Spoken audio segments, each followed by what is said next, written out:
Ty Underwood, 24 years old, transgender woman with a slim and curvaceous figure. Brown hair that has often curled her eyes, or deep blue. Carlton Champion is about 27 years old. A seemingly simple car accident hides a terrible mystery. Was it just an accident, or was it a sinister plan to cover up a murder? And disguises murder of trans girlfriend as car accident. Tyler, Texas, is known for its peaceful beauty and southern charm. Ty Underwood, a 24-year-old transgender woman, came to Tyler from a small town, Aiken, hoping for a new life. She is a confident and energetic woman who dreams of living her true self. Ty decided to leave her hometown in search of acceptance and a chance to start over. In his quest for acceptance, Ty meets Carlton Champion, a famous college football player. The relationship between Ty and Carlton quickly becomes the center of attention, not only because of Carlton's fame but also because of the arguments and conflicts in their relationship. At first, their relationship seems like a modern fairy tale, full of passion and romance. But under the perfect facade, conflicts secretly arise.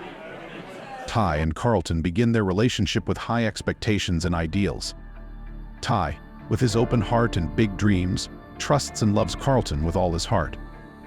Carlton, although a man famous for his charm and talent, is not an easy person to understand and accept. The first conflicts began to arise when Ty felt that Carlton was not really ready to accept her as a part of his life. While Ty sought acceptance from Carlton's family and friends, she was often left out and felt excluded. College parties, where Carlton was the center of attention, often had no place for Ty. She felt like a shadow in his life. A notable incident was when Ty attended a party hosted by Carlton one evening and had to endure unfriendly looks from his friends. When Ty asked Carlton to take his side, he insisted that it was just a misunderstanding and asked her to be more patient. Feelings of hurt and lack of protection deepened the conflict between them. In addition, Carlton's change in attitude also contributed to the tension. Carlton began to show doubts about Ty's loyalty, questioning whether she truly loved him. This lack of trust led to heated arguments. On one occasion, Carlton questioned Ty about whether she was seeing anyone else, despite having no evidence. Ty, hurt and feeling untrusted, reacted strongly, leading to a huge argument. The situation became more serious when Ty discovered that Carlton had been acting shady, including texting other people in secret. She felt betrayed and could not take it anymore. The arguments became more frequent and increasingly violent. The issues of loyalty and trust became a major source of tension in their relationship. The night of the murder. The sky was overcast and the air was chilly. Ty and Carlton had a tense meeting in a deserted coffee shop, where the dim yellow lights only added to the gloomy atmosphere. They sat across from each other in heavy silence. Ty looked into Carlton's eyes with a mixture of sadness and anger. "Tell me, Carlton, do you still love me?" Ty asked in a trembling voice. She sensed the insincerity in Carlton's words and couldn't take it anymore. Carlton, his face red with anger, shouted back, "What did I do wrong? I did everything to make you happy, but you never felt like it was enough." The argument became more heated, the high-pitched voices and heated gestures making the atmosphere tense. Ty felt like she was standing in front of an invisible wall that she couldn't break through.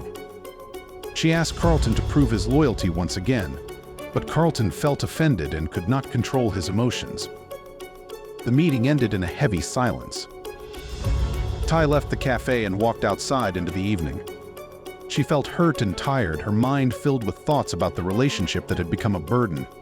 She got into her car and drove home, unaware that a fierce storm was about to hit.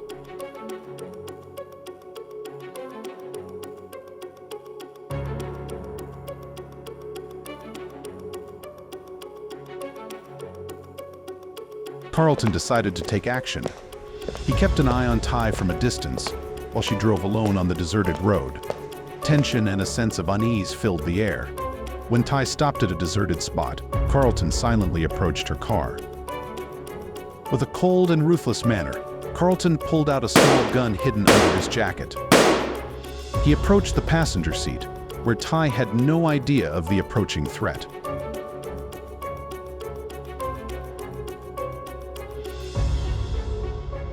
Carlton fired a shot into the passenger seat, intending to make it look like a traffic accident. The bullet hit the seat and shattered some of the interior, creating a desolate and terrifying scene.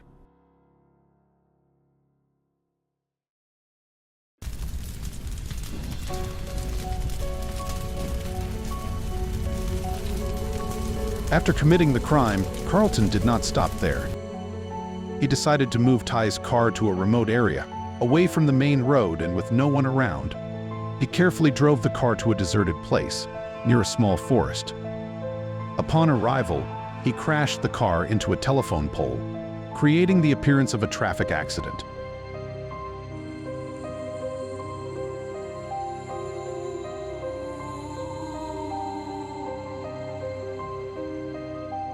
To create the perfect crime scene, Carlton carefully cleaned up any evidence that could link him to the incident. He cleaned up any blood and traces of weapons, making it more difficult to determine the source of the crime. Carlton left the gun at the scene and left quickly before the police could arrive. 911, what's your emergency?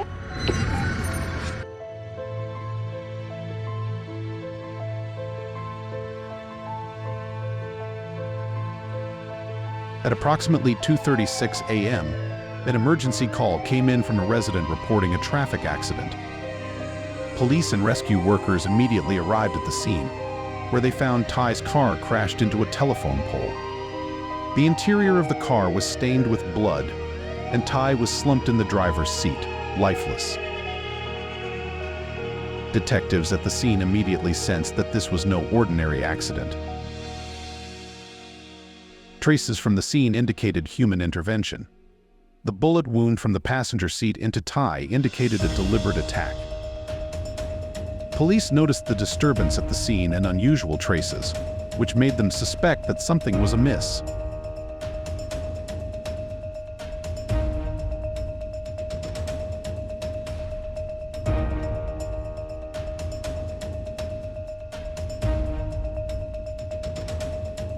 An investigation began immediately. Police discovered that Ty's cash and phone were still intact, with no signs of a robbery. Text messages from Carlton on Ty's phone contained suspicion and threats, which made investigators suspect a relationship between the two.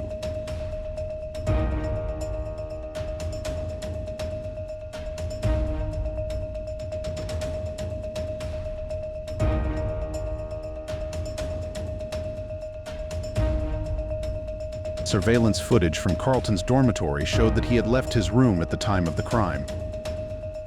Carlton's DNA was found on the car's seatbelt and door handle, reinforcing suspicions of his presence at the scene. This evidence directly linked Carlton to the crime. Carlton Champion was arrested and questioned. Faced with overwhelming evidence, he admitted to his actions. During his trial, Carlton admitted that anger and doubt had led him to commit this heinous act.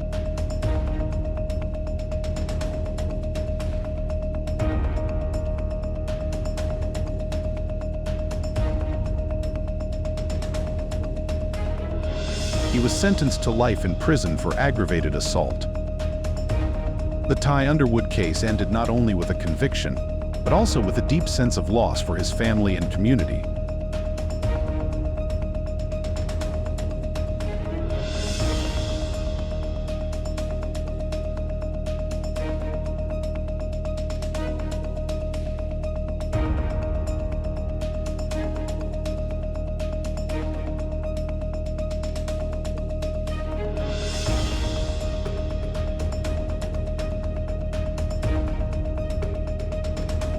The Tyler community was left to deal not only with loss, but also with the potential dangers of personal relationships. The Ty family's pain and irreplaceable loss became a regrettable lesson in the cruelty and consequences of doubt and distrust in love. Don't take your eyes off the screen because we have many other dramatic cases for you to watch. Thank you for watching until the end of the video. Don't forget to like, share, and follow the channel to support us. See you again in the next video.